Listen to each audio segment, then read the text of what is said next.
కొన్ని విషయాలలో బలహీనుడిగా ఉంటాడు, అధైర్యపడేవాడిగా ఉంటాడు, అధైర్యపడి ఎనుకం చేసేవాడిగా ఉంటాడు.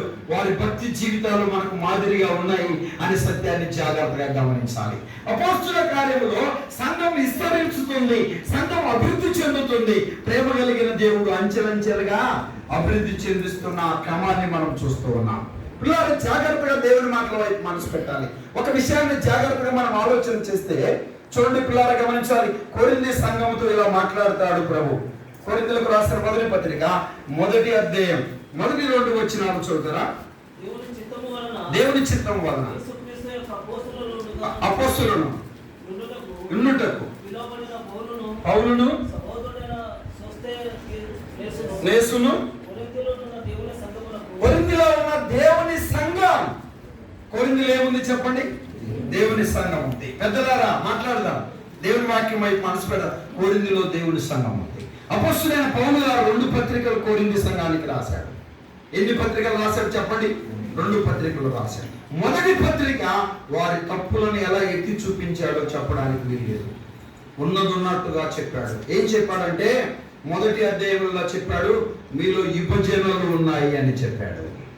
మీలో ఏమున్నాయి? విభజనలు ఉన్నాయి, మీలో భేదాలు ఉన్నాయి అని చెప్పాడు మొదటి అధ్యాయంలో. మీలో కక్షలు ఉన్నాయని చెప్పాడు, మీలో తారతమ్యాలు ఉన్నాయని చెప్పాడు, నేను గొప్ప అని చెప్పుకునే విధానాలు ఉన్నాయని చెప్పాడు, మీలో గ్రూపిజాలు ఉన్నాయని మొదటి అధ్యాయంలో చెప్పాడు. ఆ మాటను వారు చాలా నొచ్చుకున్నారు. వినండి వినండి, 3వ అధ్యాయంలో ఇలా చెప్పాడు, మీరు శరీర సంబంధులు అని చెప్పాడు. ఏమని చెప్పాడు? మీరు శరీర సంబంధులు అని చెప్పాడు. 4వ అధ్యాయంలో చెప్పాడు, సంఘములో వ్యభిచార సంబంధమైన పాపం ఉంది అని చెప్పాడు. సంఘములో ఒక సభ్యులుగా సాగుతున్న వారిలో వ్యభిచార సంబంధమైన పాపం ఉంది, దానిని విసర్జించాలని చెప్పాడు. వినండి పిల్లారా గమనించాలి. అంతేకాదు 6వ అధ్యాయంలో చెప్పాడు, మీలో వివాదాలు ఉన్నాయి అని చెప్పాడు. వివాదాలు ఉన్నాయని చెప్పాడు. మొదటి 6 అధ్యాయాలలో చాలా విషయాలు వారితో మాట్లాడాడు. ఇలా గమనించాలి. మొదటి అధ్యాయంలో విభజనలు చెప్పాడు. 3వ అధ్యాయంలో మీరు శరీర సంబంధులు, ఆత్మీయంగా ఉన్నామనుకుంటున్నారు, పరిశుద్ధంగా ఉన్నామనుకుంటున్నారు, మీ శరీర ఉద్రేకంతో మీరు కాలాన్ని గడుపుతున్నారని చెప్పాడు. వినండి పిల్లారా గమనించాలి. 4వ అధ్యాయంలో వ్యభిచార సంబంధమైన పాపము జరుగుతుంది సంఘములని చెప్పాడు. ప్రభు నన్ను క్షమించుగాక. వినండి, ఇటు లక్షణాలు కలిగిన స్థితి మన సంఘాలలో ఉంటే సవరించుకొనుట మనకు క్షేమం, సరిచేయబడుట మనకు క్షేమం. వాక్యము ఎరిగిన వారిమే, వాక్యము తెలిసిన వారిమే, మనము వాక్యము చదువుతూ బోధిస్తున్న వారిమే మనమల్ని మనము సరిదిద్దుకొనుట అవసరం అనే సత్యాన్ని గమనించాలి. చెప్పే నేను, ఇంటున్న నీవు, మనందరం కూడా సరిచేయబడాలి. చాలా కఠినంగా ఉన్నది ఉన్నట్టుగా ఆ యొక్క సంఘము దేవుని సంఘం అని పేరు చెప్పాడు. ఏ సంఘం అంట? కొరింథీలో ఉన్న దేవుని సంఘం. బెల్గాం పట్టణంలో ఉన్న నా ప్రియ సంఘాలలారా, లేదు నేను కూడా ఒక సేవకుడిగా ప్రభు నాకు 4 సంఘాలు అప్పగించాడు. ఆ పరిచర్యలు నేను కూడా ముందుకు సాగుతున్నాను. మనందరం సరిచేసుకోవాలి, చక్కదిద్దుకోవాలనే సత్యాన్ని గమనించాలి. మన సంఘాలలో విభజనలు ఉన్నాయా? మన సంఘాలలో శరీరం కనబడుతుందా? మన సంఘాలలో వ్యభిచార సంబంధమైన పాపము జీవిస్తూ ఉందా? మన సంఘాలలో వివాదాలు కొనసాగుతున్నాయా? ప్రభు సన్నిధిలో పశ్చాత్తాపపడవలసిన అవసరం ఉంది అనే సత్యాన్ని జాగ్రత్తగా గమనించాలి. మొదటి అధ్యాయంలో అంత కఠినంగా మాట్లాడిన, మొదటి అధ్యాయంలో అంత వేదనతో, అంత ఉద్రేకుడుగా, అంత కోపాలపై మాట్లాడిన ఆ వ్యక్తి పిల్లలా గమనించాలి. మరి 2వ అధ్యాయంలోనికి వచ్చారక ఒక శ్రేష్టమైన మాట వారితో చెప్తున్నట్టుగా మనం చూస్తున్నాం. కొరింథీయులకు రాసిన 2వ పత్రిక 8వ అధ్యాయం చదువుతారా? 8, 9, 10 వచనాలు మీరు చదివితే మంచిది. అందరూ చూడటం అవసరం. ఒక్క నిమిషం బ్రదర్, అందరూ తీస్తే మంచిది. వినండి, కొరింథీయులకు రాసిన 2వ పత్రిక 7వ అధ్యాయం 8, 9, 10 వచనాలు చదవండి. మొదటి నుండి చదువు బ్రదర్. 8వ వచనం. నేను రాసిన పత్రిక వలన మిమ్మును దుఃఖపెట్టినందుని విచారపడు. వినండి, నాకు విచారము కలిగి, నేను రాసిన పత్రిక వలన మిమ్మల్ని దుఃఖపెట్టినందుకు నేను విచారపడను. నాకేం విచారం లేదు, ఉన్నదన్నట్టుగా రాశాను, ఉన్నదన్నట్టే రాశాను. మీ సంఘములో ఉన్న సంగతులని నేను రాశాను. నేను చెప్పకపోతే ఎవరు చెప్తారన్నట్టు చెప్పాడు. దేవుడు సంఘాలను గురించిన భారము నా మీద పెట్టాడు. ఆ బాధ్యతను ప్రభువు నాకు అప్పగించాడు. నా తల్లి గర్భమందు దేవుడు నన్ను వెన్నుకున్నాడు. మీరు వలలు పట్టుకుంటున్నాగా దేవుడు మిమ్మల్ని ఏర్పాటు చేసుకున్నాడు.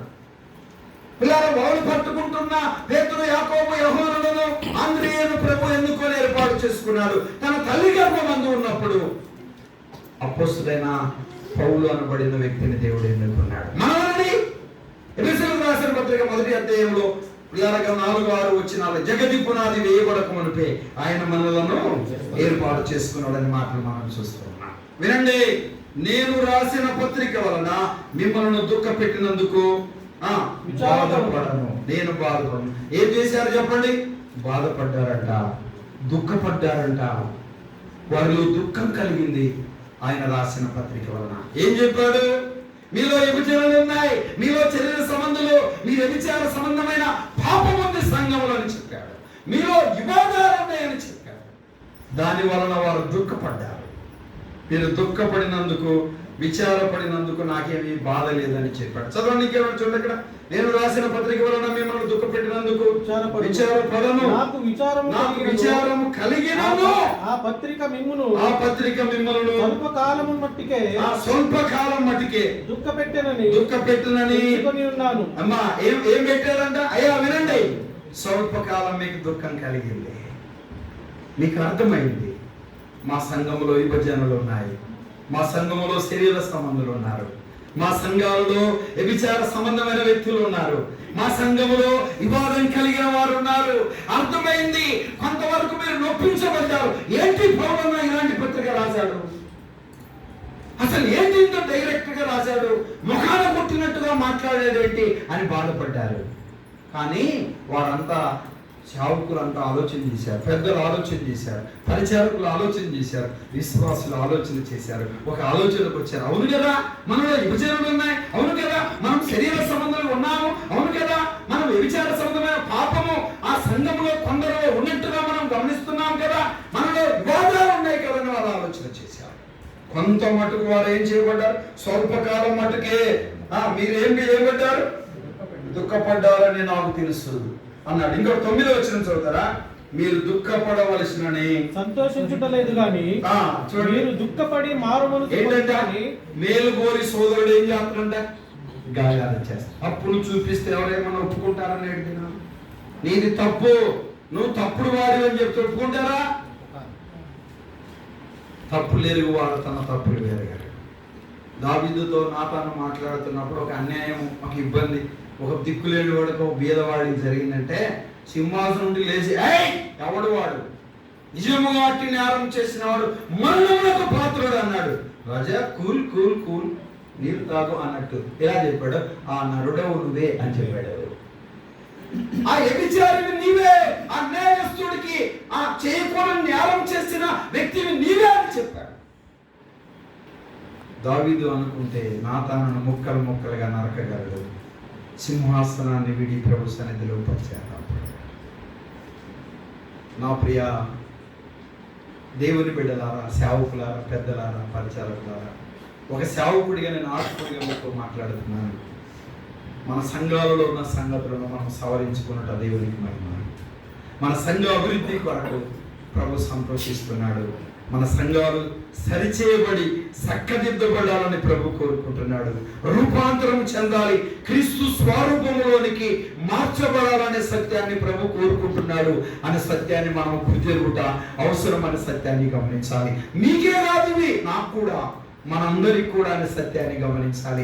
ఎవరికైనా చెప్తున్నప్పుడు వాడికి బాగా తగిలిందిలే, వాళ్ళకి బాగా తగిలిందిలే, ఈ విషయాలన్నీ ఆ సంఘానికి సంబంధించినలే, ఈ సంగతులన్నీ ఆ సంఘంలో ఉన్నాయిలే, ఇదంతా ఆ సంఘానికి కరెక్ట్గా సరిపోయిందిలే మనం అనుకోవచ్చు. మన కొరకు మనం ఆలోచన చేయాలి. వారు దుఃఖపడ్డారు, బాధపడ్డారు. ఏంటిది? మా సంఘంలో ఇలా ఉన్నాయా? మా సంఘంలో ఇలాంటి పరిస్థితులు ఉన్నాయా? మా సంఘంలో ఇలాంటి వారు ఉన్నారా? ఇంత కఠినంగా రాశాడేంటి? ఒక మాట చెప్పాలంటే చరిత్ర చెప్తుంది, పౌలు గారిని చంపాలన్నంత పాపం వచ్చిందంట వారికి. ఏంట్రా, మమ్మల్ని వ్యభిచారి సంఘం అంటావా? మమ్మల్ని వివాదాలు కలిగిన సంఘం అంటావా? మాలో భేదాలు కలిగిన సంఘం అంటారా మీరు? మేము శరీర సంబంధులైన సంఘం